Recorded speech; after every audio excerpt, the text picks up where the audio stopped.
Praise the Lord. FG ministries வேத உரையாடல் நிகழ்ச்சிக்கு மீண்டும் உங்களை கர்த்தராகிய இயேசு கிறிஸ்துவின் நாமத்தினாலே வாழ்த்தி வரவேற்கிறோம். Praise the Lord pastor. Praise the Lord. எப்படி இருக்கீங்க பாஸ்டர்? நல்லா இருக்கேன். நீங்க எப்படி இருக்கீங்க? நாங்களும் நல்லா இருக்கோம் கர்த்தருடைய கிருபையினால. நம்ம இயேசு கிறிஸ்து, நம்ம தேவனாகிய கர்த்தர் நேற்றும் இன்றும் என்றும் மாறாதவர்.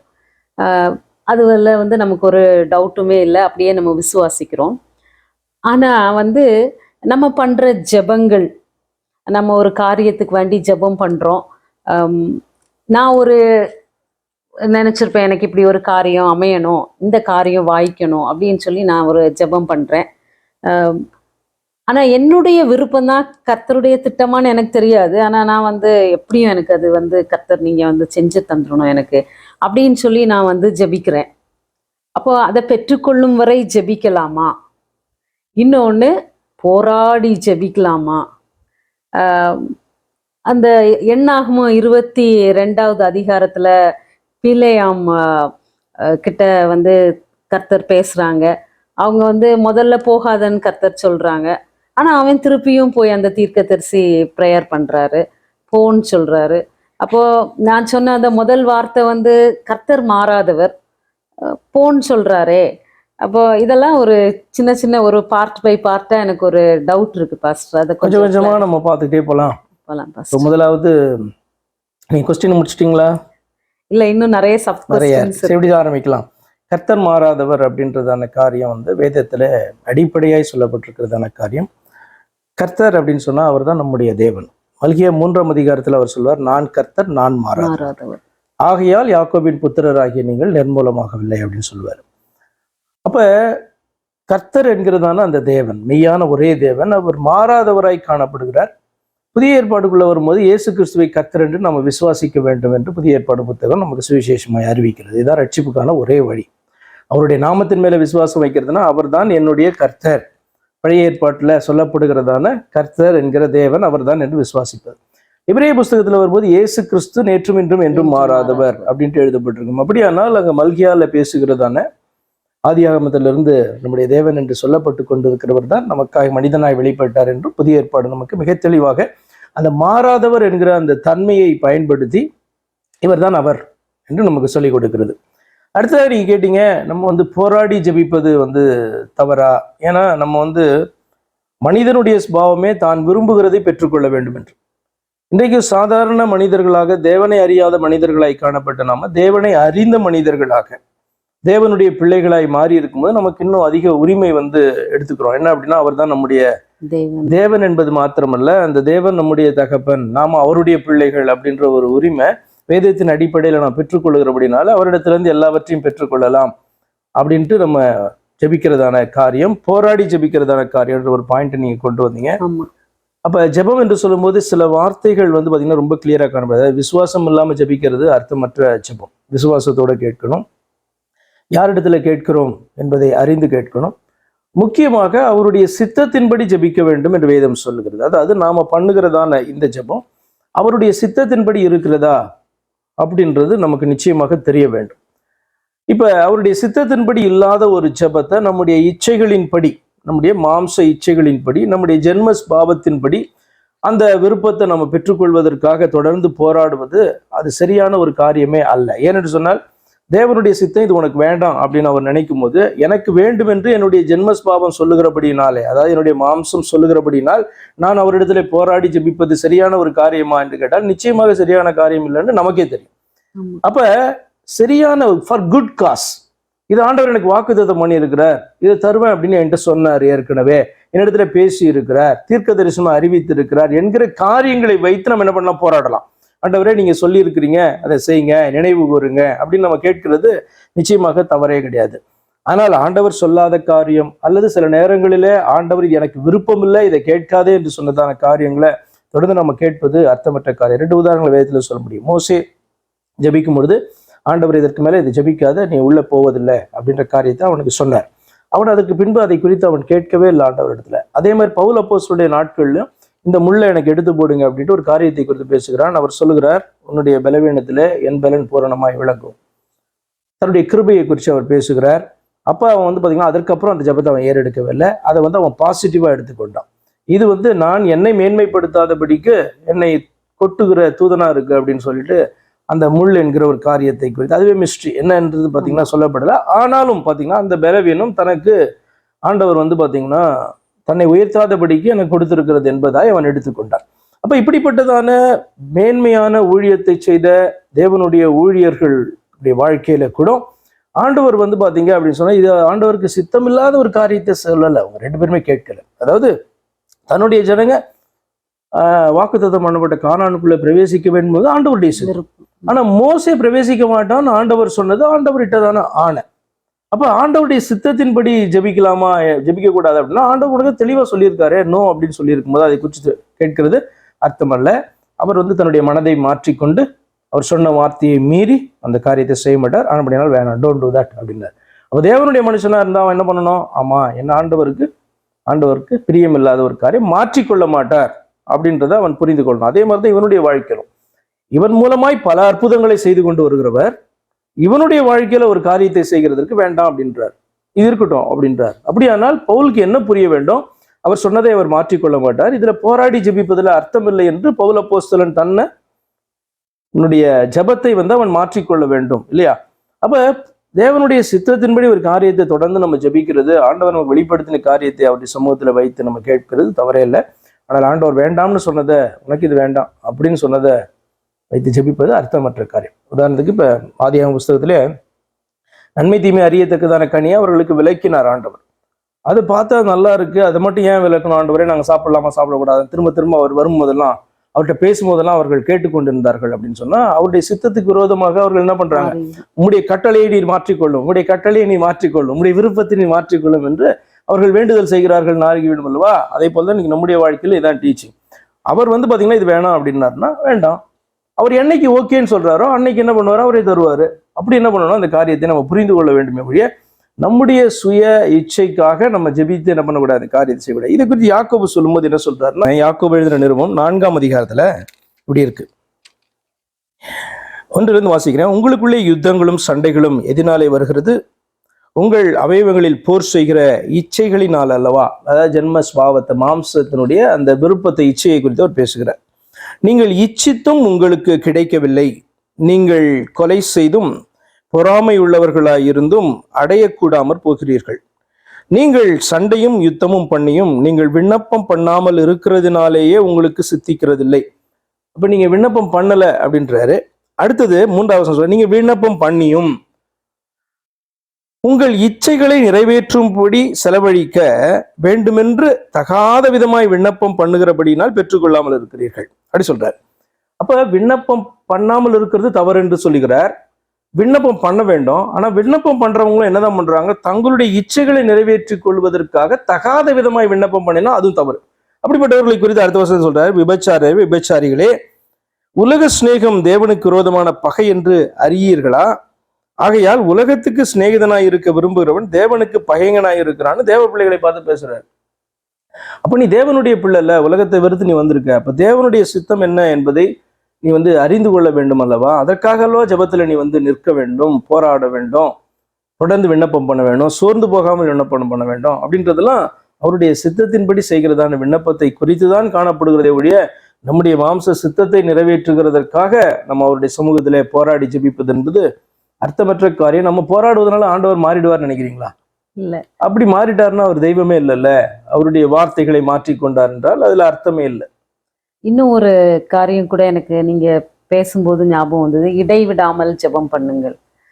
போராடி ஜெபிக்கிறது அது நீங்க எக்ஸ்பிளைன் பண்ணீங்க. இடைவிடாமல் ஜெபம் பண்ணணும்.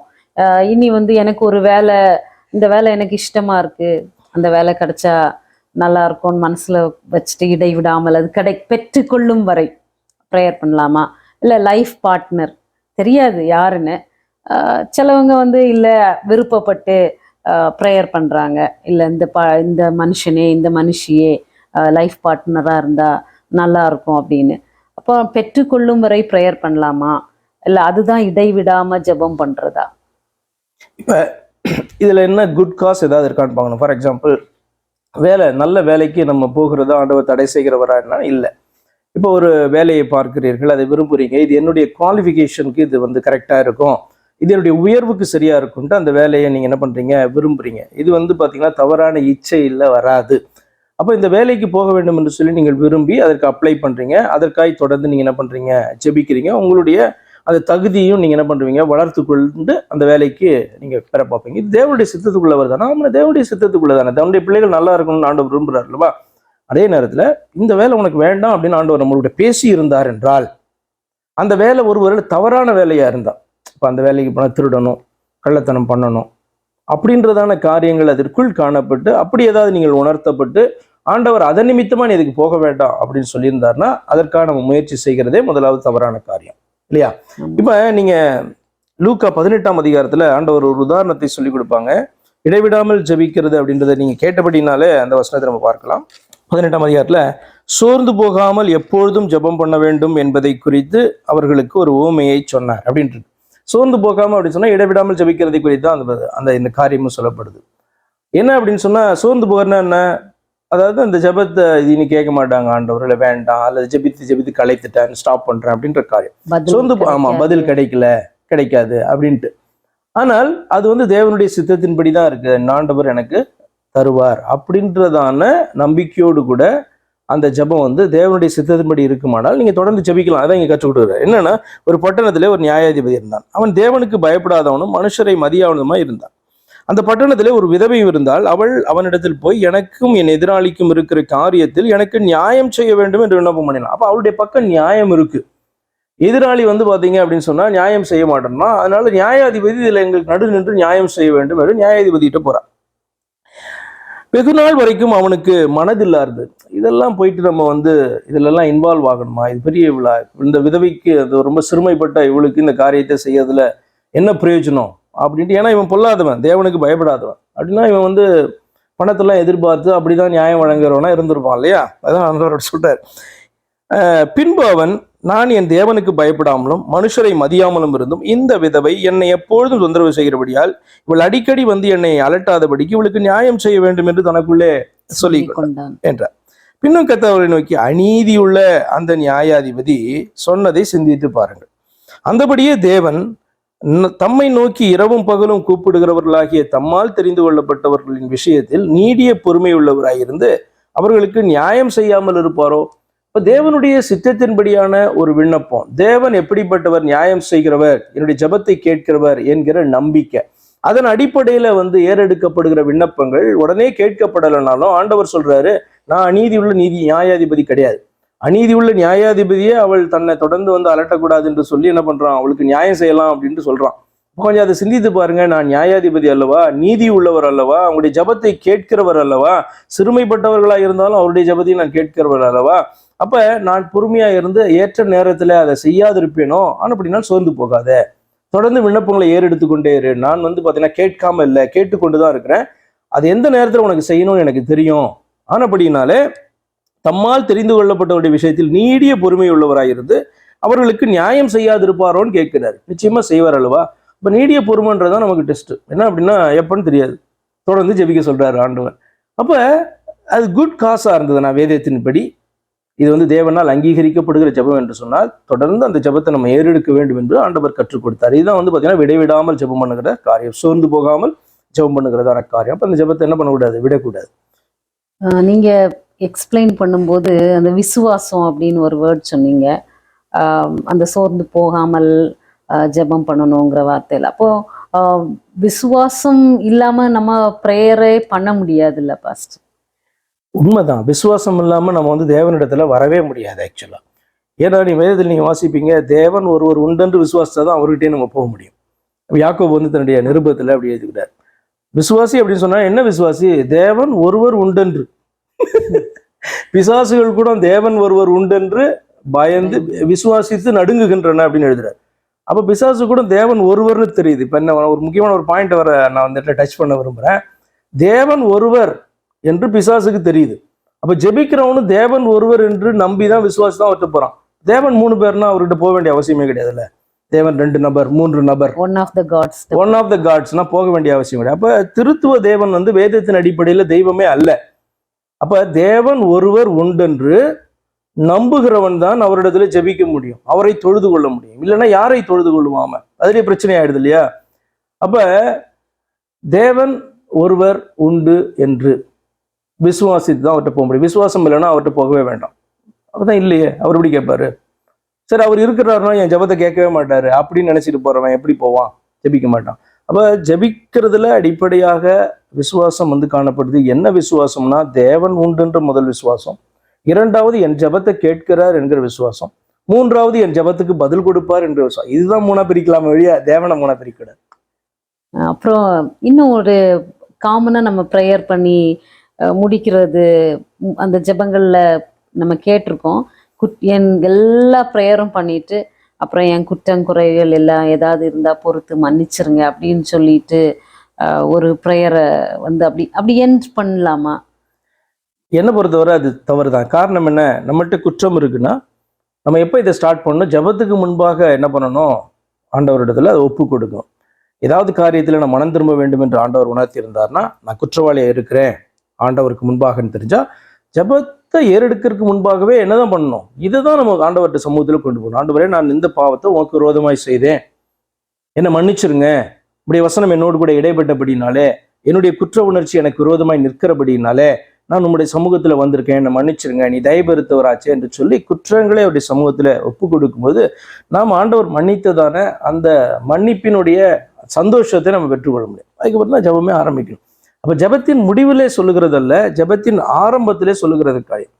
இப்ப யோவான் தன்னுடைய நிருபத்துல முதல் நிருபத்துல அவர் எழுதுகிறார் எப்படியா, நம்மிடத்துல பாவம் உண்டு, குற்றம் உண்டுன்னா எப்படி நம்ம அவரிடத்துல தைரியம் கொண்டு போய் விண்ணப்பம் பண்ண முடியும் அப்படின்னு அவர் கேட்கிறார்.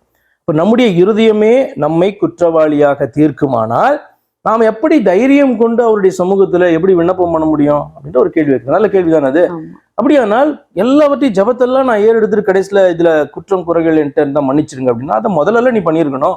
அப்ப இவ்வளவு நேரம் பண்ணியிருந்தானே அவ்வளவு ஜெபத்திலையும் உனக்கு குற்றம் குறை இருக்குன்னு உனக்கே தெரியுது அப்படின்னா எப்படி அந்த ஜெபம் கேட்கப்படும்? அப்ப நம்பிக்கை இல்லாத, தைரியம் இல்லாத, குற்றங்களை ஒப்பு கொடுக்காத ஒரு ஜெபத்தை இவ்வளவு நேரம் தேவையில்லாத வார்த்தைகள்னால அலப்பி கொண்டிருந்து கடைசியில நீயே சொல்ற குற்றம் குறைகளை மன்னி உண்டு. இதை முதல்ல செய், ஆரம்பத்துல செய். நான் எல்லாம் ஜெபிச்சுட்டு எனக்கு குற்றம் ஆன்சர் வர தடையா இருக்கக்கூடாது, அதனால அந்த தடையை மாற்றிருங்க அப்படின்னு சொல்லி நினைச்சு ஜெபிப்பாங்களா பாஸ்டர்? அப்படியே தப்பு தானே.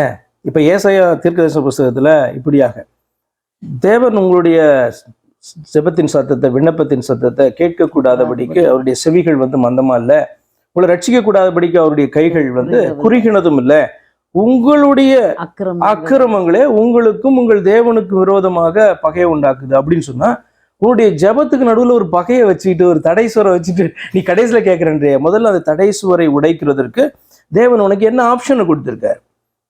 அவரை நம்பி விசுவாசித்து உன்னுடைய பாவங்களை அறிக்கையிடல சொல்றாரு. அப்ப ரட்சகர் நம்மளை ரட்சிக்கிறார். அப்ப நம்ம நீதிமானாக அவர் பார்க்கிறதற்கு அந்த துடைகள் உடைக்கப்பட வேண்டுமானால் வேத வசனத்தின்படி அவர் விசுவாசிக்க வேண்டும். அப்பதானே ஜெபம்.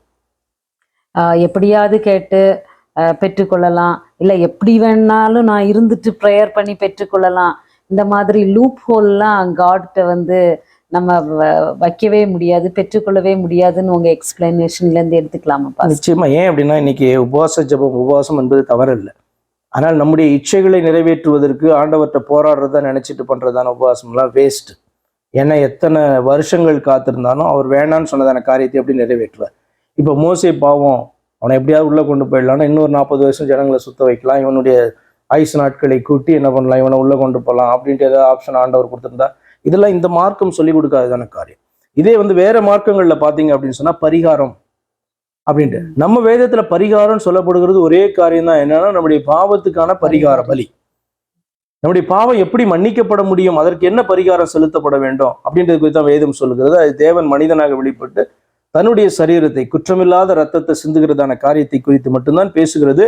மற்றபடி வேற பரிகாரம் ஆண்டவர் சொல்லிட்டாரு அப்படின்னா ஒரு பரிகாரத்தை செலுத்தினா அவர் மனம் மாறிடுவார் அப்படின்ட்டு இந்த வேதம் சொல்லி கொடுக்கல. அதாவது இந்த மெய்யான தேவன் அப்படி தன்னை சொல்லிக்கொள்ளவே இல்லை. அது வேற மார்க்கத்துல இருந்து வந்ததான காரியம். வேற மார்க்கத்துல இருந்து இப்படியான அந்த பேகன் பிலீஃப்ஸ் சொல்லுவாங்க இல்லையா, இப்படி பல காரியங்கள் கிறிஸ்தவத்திற்குள்ளே வந்தது. அதுதான் பாத்தீங்கன்னா கிறிஸ்தவத்திலே காணப்படுகிற எப்படியாவது போராடி பெற்றுக்கொள்ளலாம் அப்படின்றதான காரியமும். அப்ப என்ன போராடி பெற்றுக்கொள்வ? ஆண்டவர் உனக்கு தரேன்னு சொல்றது, நீ எதுக்கு போராடணும்? இந்த எடுத்துக்கோ அப்படின்னு சொல்றாரு, நான் போராடி பெற்றுக்கொள்வேன்னு அது என்ன அர்த்தம்? இப்போ சிந்திச்சு பாருங்க. அப்ப தேவனுடைய சித்தத்தின்படியும் விசுவாசத்தோடு கூட நீ ஜெபிக்கிறதான ஜெபத்துக்கு இன்னும் பதில் வரலையா, காத்துரு. ஆண்டவர் சொல்றாரு, நீடிய பொறுமை உள்ளவராயிருந்து தன்னால் தெரிந்து கொள்ளப்பட்டவருடைய விஷயத்துல நீடிய பொறுமை உள்ளா இருந்து அவருக்கு நியாயம் செய்யாதிருப்பாரோ? இப்ப எனக்கு நியாயம் செய்யணும்னு ஆண்டவர் இருக்கும்போது நான் அவர்கிட்ட என்னத்தை போராடணும்? போராடினா பெற்றுக்கொள்ள முடியுமா? பிரசங்கில ஒரு வார்த்தை சொல்லப்பட்டிருக்கு. எப்படின்னா, இருக்கிறவன் எவனும் பெயரிடப்பட்டு இருக்கிறான், அவன் தோன்றும் முன்னமே மனுஷன் என்று தெரிந்திருக்குது, தன்னிலும் பலத்தவருடைய போராட அவனால் முடியாது. தேவனிடத்துல போராட மனுஷனால முடியாது என்று சொல்லும் பொழுது நம்ம யாரு? மண்ணிலிருந்து எடுக்கப்பட்ட நம்ம அவர்கிட்ட போராடி பெற்றுக்கொள்றதுக்கு என்ன? அவர் நம்முடைய தகப்பன். அவர் எவ்வளவா நம்மளை நேசிக்கிறார். நேசித்தபடினால்தான் நம்மளை வாழ வைத்திருக்கிறார். நேசிக்கிறபடினால்தான் நமக்கு ரட்சிப்பை அவர் வைத்திருக்கிறார். நேசிக்கிறபடினால்தான் நம்மளோட கூட பேசுகிறார். அப்படி இருக்கும்போது அவர்கிட்ட நான் போராடி பெற்றுடுவேன். எதுக்கு? அது இந்த வேதத்தினுடைய தெய்வம் அல்ல. வேதத்தினுடைய தெய்வத்திற்கு நீ அவர் வேணான்னு சொல்லிட்டாருன்னா நீ போராடி எல்லாம் அவர்கிட்ட பெற முடியாது. அப்படி போராடி பெறுகிறாய் அப்படின்னு சொன்னா நீ வேற தெய்வத்தை குறித்து பேசிட்டு இருக்கிற. உன் ஜெபமே வேற தெய்வத்திட்ட போறது. அந்த தெய்வமே யாருன்னு உனக்கு தெரியல, யார்கிட்ட ஜெபிக்கணும்னே தெரியல. இந்த தெய்வம் மாறாதவர் அப்படின்றது உனக்கு தெரியல. எப்படியாவது அவரை வளைச்சு அவருடைய மனசை மாத்தி பறித்து கொள்ளலாம். ஆமா, அவருக்கு சோப்பு போட்டு இப்படிலாம் சோப்பு போட்டு அவர் வாங்கிடலாம் நினைக்கிற பாரு. அப்படிப்பட்ட தெய்வம் இல்லை. அப்போ உன்னுடைய ஜெபத்தை நீ மாற்ற வேண்டும். அதற்கு முன்பாக உன்னுடைய தெய்வ நம்பிக்கையை மாற்றும். தெய்வம் யார் என்கிறதான ஒரு அறிவு உனக்கு முதலாவது வர வேண்டும். அதனாலதான் பாத்தீங்கன்னா இதுல எல்லாம் திருத்துவம் பாத்தீங்கன்னா நடுவில் தடைகள்லாம் நிற்கும். என்னன்னா, இவர் மூலமா போயிடலாம், அவர்கிட்ட அவர் மூலமா போயிடலாம் அப்படின்னு சொல்லுகிறதான காரியமே முதலாவது தவறு. என்ன அப்படி சொன்னா, பிதாவிடத்துல பிதாவினுடைய நாமத்தின் மூலமாக தான் போக முடியும். அதாவது இயேசு கிறிஸ்துவின் மூலமாக தான் பிதாவிடத்துல ஜெபிக்க முடியும். அப்படின்னுடைய அர்த்தம் என்னன்னா, பிதாவினுடைய நாமம் இன்னதென்று அறிந்துதான் அவர்கிட்ட ஜெபிக்கணும். அதனாலதான் பிதாவேன்னு சொல்லி இயேசு கிறிஸ்து நாமத்துல ஜெபிக்கிறோம் அப்படின்னு சொல்றோம். அதாவது உங்களுடைய நாமம் எனக்கு தெரியும், நீர் அறிவித்திருக்கிறீர், அதை நான் விசுவாசிக்கிறேன், உங்களுடைய நாமத்தினால உங்களிடத்துல வந்திருக்கேன், உங்களுடைய நாமத்தினால உங்களிடத்துல ஜெபிக்கிறேன். அதுதான் இயேசு கிறிஸ்து நாமத்தினால கொடுங்க அப்படின்னு ஜெபிக்கிற காரியம். இன்னொருத்தருடைய நாமத்தினால அல்ல. அவர் தான் செய்யறாரு அப்படின்னு சொல்லி நான் செய்வேன், நீங்க வேண்டிக் கொள்ளுங்கள் அப்படின்னு நம்ம யோவான் 14 அப்படி வாசிக்கிறோம். என் நாமத்தினாலே கேட்டுக்கொள்வது எதுவோ குமாரனில் பிதா மகிமைப்படும்படி அதை செய்வேன் அப்படின்றார். அப்ப குமாரன் யார் என்று அறிந்து கேட்கிறவர்களுக்கு பிதாவாக அவர் செய்கிறார் என்று அர்த்தம் அந்த வார்த்தை. அப்ப அந்த காரியம் நம்ம யார்கிட்ட கேட்கிறோம், எப்படி நம்ம தெய்வனை அறிந்து கேட்கிறோம்னு சொல்லி ரொம்ப முக்கியம். நிச்சயமா. இன்னொன்னு, அப்ப இந்த காரியத்துக்கு நான் ஃபாஸ்டிங் போடுவேன், இந்த காரியத்துக்கு வேண்டி அப்படியெல்லாம் பார்க்கும்போது நம்ம நம்மளுடைய செல்ஃபிஷ் ஆட்டிடியூட் வெளிப்படுதா பாஸ்டர்? இப்ப சரியான நோக்கத்திற்காக நீங்க உபவாசம் இருக்க தேவையில்லை. ஏன்னா உபவாசம் என்பது நம்முடைய ஜெப வாழ்க்கையை அதிகப்படுத்தும், பலப்படுத்தும். இப்போ ஆத்மாவில் நம்ம சோர்ந்து போயிருப்போம், ஆனால் உபவாசம் என்பது நம்மளை பலப்படுத்தும். அப்ப ஜெபத்தினாலும் உபவாசத்தினாலுமே அன்றி அப்படின்றார். பிசாசு போகாது அப்படின்றார் இல்லையா? அந்த அந்த இப்ப வகையான பிசாசு அப்படின்னு சொல்ல, இந்த ஜாதியான பிசாசு அப்படி சொல்ல. அதுக்கு மேல போய் பாத்தீங்கன்னா, இது ஏன் எங்களால் செய்ய முடியல அவங்க கேட்பாங்க சீஷர்கள். அவர் சொல்லுவாரு, உங்களுடைய அவிசுவாசத்தினாலதான் அப்படின்வார். அப்ப விசுவாசத்தை அதிகரிக்கிறதற்கு எது பயன்படுகிறது என்றால் உபவாசம் ஜெபமோ விசுவாசத்தை அதிகரிக்கிறதற்கு பயன்படுகிறது. அப்படிதான் நீங்க அதை பார்க்கணுமே ஒழிய, விசுவாசத்தை தள்ளிட்டு ஜெபத்தினாலும் உபவாசத்தினாலும் நான் செய்திருவேன் அப்படின்றது மிக தவறான காரியம் இல்லை. அப்ப அந்த வேத வாக்கியங்களுடைய கருத்தை சரியா புரிந்து கொள்ளல. உன்னுடைய அவிசுவாசம் நீங்குவதற்கு நீ ஜெபம் பண்ணு, உபவாசம் இரு, அப்படிதான் சொல்லி கொடுக்குறார். அப்ப தேவனுடைய சித்தத்தின்படியான ஜெபம்தான் என்பதற்காக நம்மளை பலப்படுத்திக் கொள்வதற்கு விசுவாசம் இருக்கிறது தவறே கிடையாது. ஆனா விசுவாசம் இருக்கிறதுனால மனமிறங்கி அவர் செஞ்சிருவார் நினைக்கிறது தவறான ஒரு எண்ணம் இல்லையா அது? அப்போ அந்த விசுவாசம் நம்மளுடைய ஆவிக்குரிய வாழ்க்கை ஸ்ட்ரென்தன் ஆகணும்.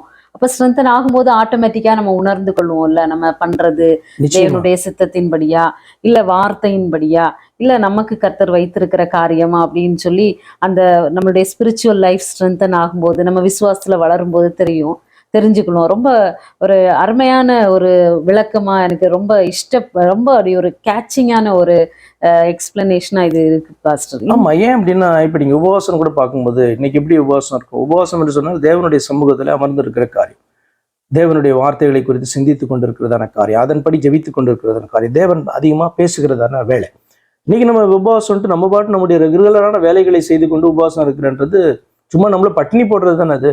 இப்போ நீங்க ஏசாயா தீர்க்கதரிசி புத்தகத்துல இது குறித்து தானே உபவாசம், எனக்கு பிரியமான உபவாசம்னா என்ன, எனக்கு பிரியமான ஓய்வு நாள்னா என்ன? உனக்கு பிரியமானதை நீ செய்யாம அப்படின்றார் ஆண்டவர்.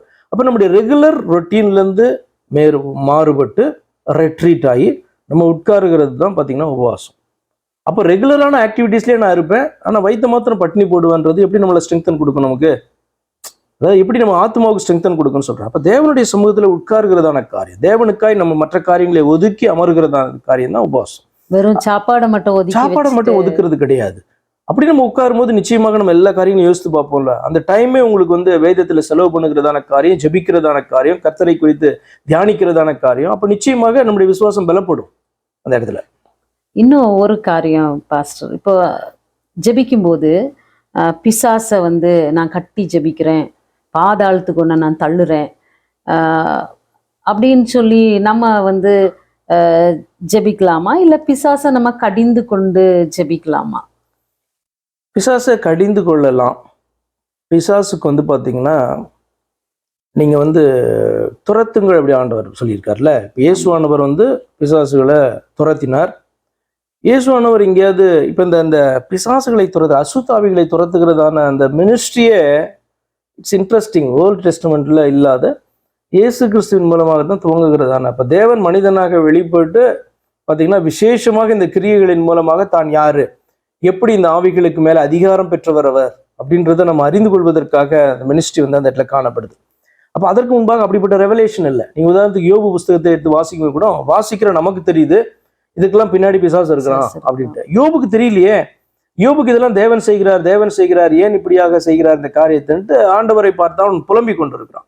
அப்ப அந்த ரெவலேஷன் வெளிப்பாடு யோபுக்கு இல்லை. ஆனா நியூ டெஸ்டமெண்ட்டுக்குள்ள வரும்போது இயேசு கிறிஸ்துடைய ஊழியத்துல தான் நம்ம பார்க்கிறோம் இந்த அசுத்தாவிகள் துரத்தப்படுவதை, விரட்டப்படுவதை பார்க்கிறோம். அப்போ அவர் என்ன செய்தார்? பாதாளத்துக்கு அனுப்பி கட்டி போட்டாரா? எதுக்கு நான் கேட்கிறேன் அப்படின்னா, இப்போ இயேசு கிறிஸ்து நாமத்துல இந்த காரியத்தை இன்னைக்கு இவங்க பண்ணிட்டு இருக்காங்க அப்படின்னா, இயேசு கிறிஸ்து செய்யாத, இயேசு கிறிஸ்து இப்படி செய் என்று கற்றுக் கொடுக்காத ஒரு காரியத்தை நீ எதன் அடிப்படையில நீ செய்து கொண்டு இருக்கிற? அப்படி செய்ய முடியுமா? முதலாவது அப்படி நீ பாதாளத்துக்கு அனுப்பி கட்டி போட்டா ஏன் அடுத்த வாரம் உங்கள்கிட்ட திரும்ப பிரச்சனை பண்ணுது? அடுத்த நாளே ஏன் இந்த ப்ராப்ளத்தை பண்ணுது? அப்ப நீ சரியா கட்டலையா? இப்படிப்பட்டதான பரியாசமான கேள்விகள் எழும்புகிறது அல்லவா? அப்ப தேவன் சொல்லாத ஒரு காரியத்தை நம்ம செய்யவே கூடாது. பிசாசுகளை துரத்தலாம், அசுத்தாவிகளை துரத்தலாம். அசுத்தாவிகளை நீங்க சொன்ன மாதிரி கடிந்து கொள்ளலாம். அப்கோர்ஸ் நிச்சயமாக கடிந்து கொள்ளலாம். தேவனுடைய வார்த்தையின்படி தேவனுடைய பிள்ளைகளாக கடிந்து கொள்ளலாம். ஆனா அதற்கு மேல நம்ம அதிகாரத்தை ஆண்டவர் நமக்கு தரல. அசுத்தாவியை போய் பாதாளத்துல கட்டி போடுகிறதான காரியத்தை, செயின் பண்ணுகிறதான காரியத்தை ஆண்டவர் நமக்கு தரல. நமக்கு தராத ஒரு காரியத்தை நம்ம ஏன் செய்யறதுக்கு முயற்சிக்கணும்? அது தவறு அல்லவா? ஒரு வசனம் இருக்குல்ல பாஸ்டர், பலவானை முந்தி கட்டினால் ஒழிய நம்ம அந்த இதை ஜெயிக்க முடியாது. ஆமா, அது என்ன அர்த்தம்? பலவான்னா யார் அந்த இடத்துல சொல்லுங்க. இப்ப பலவானை முந்தி கட்டினால் ஒழிய பாத்தீங்கன்னா அந்த வீடு காக்கப்படாது. அந்த இடத்துல பலவான் யாரு அடுத்த கேள்வி வருது இல்ல. அந்த இடத்துல பலவான் யாருன்னா அந்த எல்லா அசுத்தாவிகளை பார்க்கிலும் பெரிய ஒருவர்.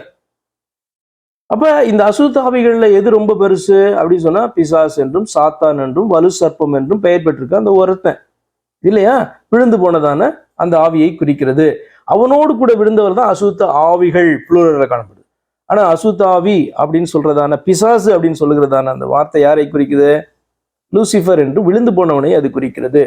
அப்ப இவன் பலத்தவன். அப்ப இவனை கட்டணும்னா யார் வேணும்? இவனை விட பலத்த ஒருவர் வேணும் இல்லையா? அது யாரு? ரொம்ப பலத்தவர் யாரு? தேவன் மாத்திரம்தான் இல்லையா, தேவ ஆவிதான். அப்ப இயேசு கிறிஸ்துவை குறிக்கிறது.